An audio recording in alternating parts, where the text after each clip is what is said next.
back to the GSMC Baseball Podcast, brought to you by the GSMC Sports Network. We have a great show for you today. We'll be covering 4 different segments. The first one is going to be about Juan Soto and the news that came out that he desired to remain with the Washington Nationals and that he did not want to be traded. The second one is going to be about the top spring performers and if that's putting any pressure on the teams they're on to put them on the roster or in what's affecting that in general. Third, we're going to be talking about teams who made it to the championship series and how they can take that leap to get over that hump and make it back to the World Series, and also what they can do to defend their crown of making it to the championship series as well. And finally, we'll be ending off the show just talking about some general news around the league. Now, before we do that, I would like to ask you to please like and follow the show. We got a number of questions from viewers, so to ensure that your question does get read on the by me, please use the link you see on the screen, gsmcspodcast.net. It really does help. Really does help the show. It means a lot to us. So thank you so much for that. All right. Yeah, let's get into our first segment today. And that is going to be talking about what I talked about a little bit before. And that is Juan Soto and the news that surrounded him and what he talked about. So, let's get straight into it. So, for Juan Soto, what happened was he came out yesterday talking about how in the first place he never wanted to leave the Nationals, that was where he thought he was going to play the rest of his career.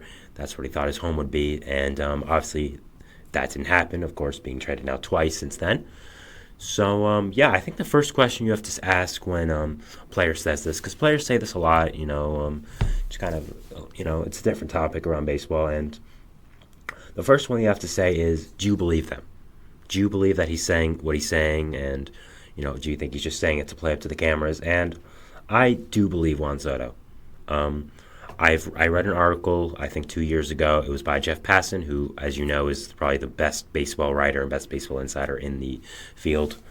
He talked about how Soto was blindsided when the trade rumors started. He thought he would be there forever. He thought there would be a counteroffer once he declined that contract, which we'll be talking about. Don't worry about that. That's definitely part of this. And, he had built a home in Virginia, was hoping to be a National forever, and it just didn't come to fruition. So I do believe Soto when he said he wanted to be a National for life. I think all the evidence shows that is true, that is truthful, and he really did want to stay a National. Now, I think when talking about a topic like this, you have to go back to the start of, okay, where did this all start and why did he get traded in the first place? So, obviously, a little background. We all know Soto with the Nationals start off his career. I mean, he was 22, hitting bombs in the World Series off Justin Verlander and the Astros. The Nationals came out of nowhere to, first of all, win the wild card game, then win the division series, the championship series, and then win the World Series against the heavily favored Astros. As a Mets fan, that run killed me because I thought it was going to be the Mets, but just a magical run that year was for the Nationals, that 2019 team. Looking back on it now, we realize how good they actually were. I mean, you had Strasburg in his prime. You had Patrick Corbin, who was really good. You had Adam Eaton as well, who was a good player. You had Gerardo Parra, who was kind of the life of that team, using Baby Shark as the walk-up song, which was kind of funny in retrospect, but back then it worked. I mean, you had Anthony Rendon, Trey Turner, Yan Gomes. Like, that team was stacked, and it was such a good team. Even more, you have Howie Kendrick, who obviously had the big blow in the World Series, hitting that home run off the foul pole off Will Harris. Strasburg, Corbin on the pitching staff, Anibal Sanchez. Like, that team was stacked, man. You had Daniel Hudson coming out of the bullpen, who had his career was revitalized and was the closer for that team. And that team was so good. And they won, and we were like, okay, maybe this is a new dynasty in baseball. We're going to see this happen more and more. But Rendon left. Strasburg started to regress. Corbin started to regress. And it was kind of over from there. And then, but when you're going into a rebuild, you want to build around a guy like Juan Soto, who is, 23, 24, age around that time, who is probably at that point a top 3, top 5 player in baseball. You'd want to build around him, not trade him. But, the big thing, as we all know now, was they offered him a huge contract, 14 years, over $440 million. We're not sure if it's 14 or 15, but we're going to assume it's 14. He said no. And as soon as he said no, the Nationals went to Ken Rosenthal. They said that, okay, this is what Juan Soto just said no to, and that's our excuse for trading him. So it was kind of a thing by the Nationals organization to say, okay, you know what? If you don't want this, we're going to trade you. You obviously don't want to be here. And there was no deferred money as well, which is something Nationals were known for. It's probably why Bryce Harper left to the Phillies in 2018. And it's just, then Soto got traded like a month later. So I was of the fact that I never thought Soto was going to get traded. I was like, this is all blown up. No way you're going to trade Juan Soto. Like, thinking about it now, it's crazy how Juan Soto got traded. Like, the guy who was 23, one of the best players in the league, and he got traded. Like, that never happened. Imagine if LeBron in his prime was traded. Like, when he was a young guy with the Cavs. Like, LeBron was way better because LeBron's is the greatest basketball player of all time, in my opinion. And Soto's very, very good, but not the greatest yet, obviously. But it's like, of that same, like, thing, because they were both young superstars on a team. And Soto had won a championship at that point. LeBron didn't even do that. So, like, it was just insane. They got a huge haul back. Robert Hassel, James Wood, C.J. Abrams, Mackenzie Gore, legit prospects. You know, a few guys that are going to be the face of their franchise. I mean, we're going to be talking about James Wood later, so I won't get too into that. But, yeah, and I feel like a lot of people are like, okay, the Nationals are right to trade him. He didn't want to. Who's going to say no to $440 million? I mean, that's an insane price, right? And I feel like that's where people are a little bit wrong, and I've thought this for a long time now.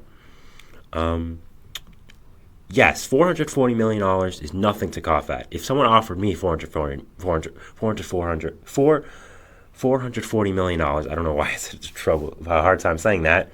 Believe me, I'd take it, but I'm not Juan Soto. And the thing is, you're looking at this contract, and it's either 20, again, we're not sure if it was 15 or 14 years. There was conflicting reports.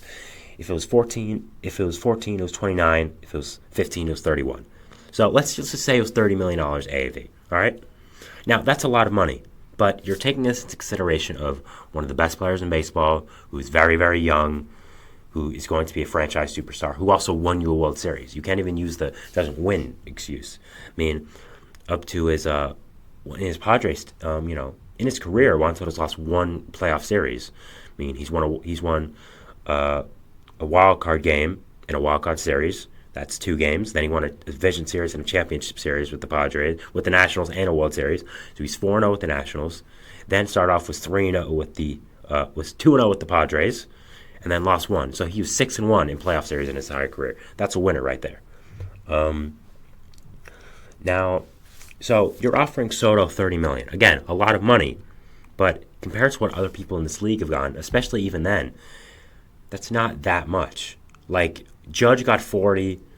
Ohtani, got 70. Not really 70 because of the deferred contract, but he's still getting 70 because of what the contract is, even with the deferred money. That's still technically what it is, even though it's not paid out in that way.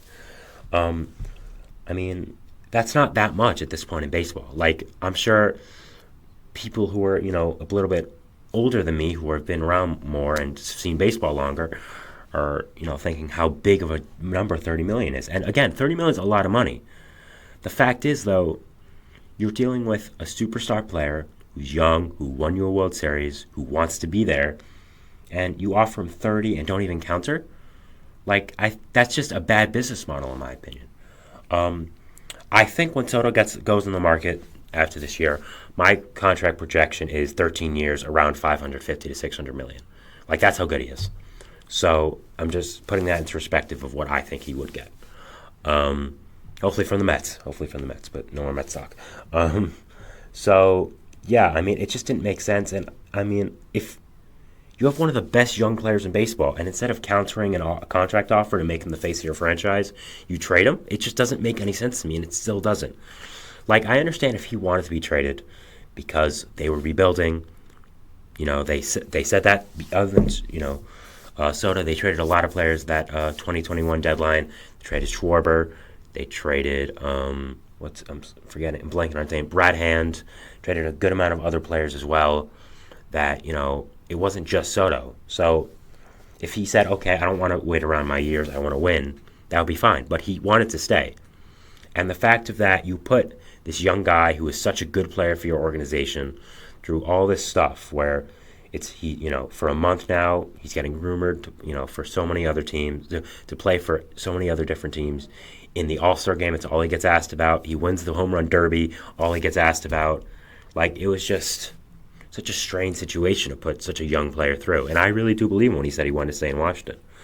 Now, I think we have to look at it as what would happen if he did stay in Washington. Let's say they don't trade him. You have him now. You don't. But the thing is, as much as I still don't think you should have traded Juan Soto ever, staying with the Padres, you won't have James Wood, a prospect who I am extremely high on. Again, I'm going to be talking on the next segment, so I'm not going to go too deep into it. You also have Robert Hassel, who's fallen down in the ranks a little bit, but still a guy I really love. C.J. Abrams, a really great player. Mackenzie Gore, Harleen Susana. Like, these were great prospects, and they're going to be centerpiece of the Nationals rebuild. So you have to kind of look at it that way. Do you want these 5 great guys or this one superstar who's a transcendent talent, a generational talent, who is basically young Ted Williams? So, I mean, it's just an interesting scenario to look back at and say, what if? What if Soto does stay? Are the Nationals so competitive? If Soto does take that contract, do they go hard in free agency? Do they try to win again? Do they not trade all these guys? I'm not sure. Do they re-sign Trey Turner? Do they not trade Max Scherzer with Trey Turner as well? I forgot about that trade at the 2021 deadline as well. I don't know how I forgot about that one because that was the biggest one, trading Scherzer and Trey Turner. Do they keep them? Do they buy instead of selling? Do they go for it again? Do they make a big run? Like, it's just really interesting to think about. But also it's just the Nationals have lost so many franchise faces. Of course, they lost Bryce Harper. They lost Trey Turner, Anthony Rendon, Juan Soto now.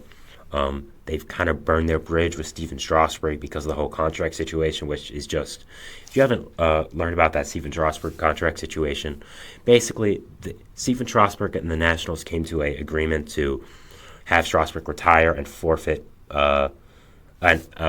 most of the money, but not all the money. Some amount of money. I'm not sure if it was all or full, or it was some amount of money. And they were supposed to have a full announcement of him retiring. He was going to get like a statue at the Nationals, going to go into the Hall of Fame. And it said at the last minute the Nationals pulled out of the deal because they wanted to not pay him any of the money, and now are forcing him to come to spring training, even though he wanted to retire. Like, it's just an awful situation that the Nationals are putting themselves through, and their organization's a mess right now, in my opinion. But that's again different situation. So, it's just I don't understand still to this day why the Nationals didn't counter offer to Juan Soto.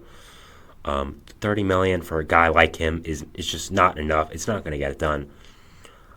Especially with his age, like, that's what we're forgetting. It's not even like he's 27 or 28. He was 23, 24. Like, that's just unfathomable to think about how good he was at that young of an age. Like, it's just incredible how good he is. He was hitting bombs off Justin Verlander in the World Series at that age.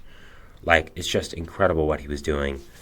And I think baseball would have looked a lot different if he did end up staying with the Nationals.